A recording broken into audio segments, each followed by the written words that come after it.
hired you for the size of the place? They put me to work on 401. That's what we called her.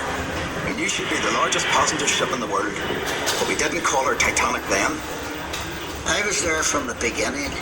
I watched the shipwrights lay the keel blocks. They set big wooden blocks on the slipway to start with, then the keel atop of that, like a backbone, and the frames attached to that, like a skeleton. Workshops everywhere. It took weeks to find your way around. There'd be workshops for every trade you ever heard of. Painters, sailmakers, coppersmiths, boiler makers, cabinet makers. I even learned a bit about French polishing off them. Harlow's was a fine place to work, but dangerous. Every ship cost a life, and there'd be lots of injuries besides. I was in the engine works for a while. Very well equipped it was. That's where we built the triple expansion engines. 2 of them, each as high as a 3-story house. I worked in the frame bending shop. You'd heat steel beams in the furnace, then hook them onto slabs of cast iron and hammer them curved.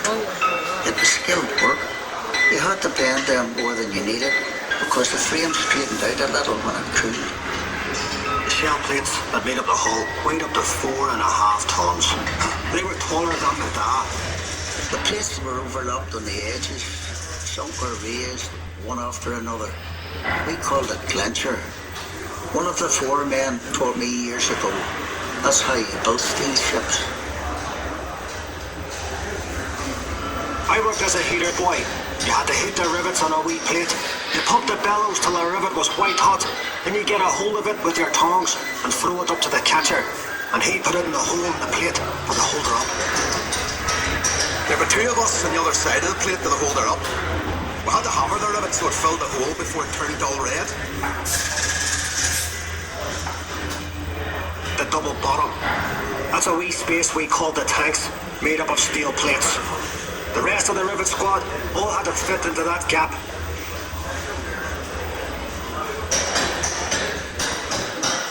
One of the foremen would check each rivet with a special hammer.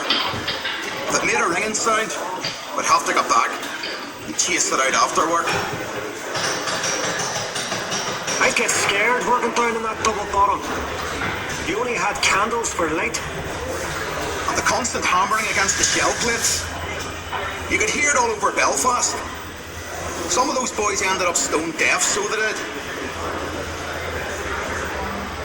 We were paid 31 bob a week. The heater boy and catcher got 16 bob, but we all worked the same 54 hours. The upper deck was steel too, and part of the strength of the ship. There's no straight lines in a ship, and when you look down the weather deck, you could see the shear of the hull was stopped for reflection at sea. The stern frame had to be strong enough to take the rudder turning in heavy seas. You'd have all these timbers and guy wires to steady the frame, and men scurrying around like ants underneath. When we came to launch day, I was torn between pride and fear. The standing ways were coated in tallow, train oil and soft soap. So the ship would slide when they shifted her weight off the blocks. That was the most dangerous part. When the shipwrights were knocking away the last props, they were under compression, you see, and the sliding ways would be released by the hydraulic trigger. 100,000 people watched the launch. Some paid a bob to sit in the reserved seating. There were extra trams laid on. Then we all went off to the pub to wish her well. Knock, you were proud to be an island on that day. And Titanic was the pride of Belfast.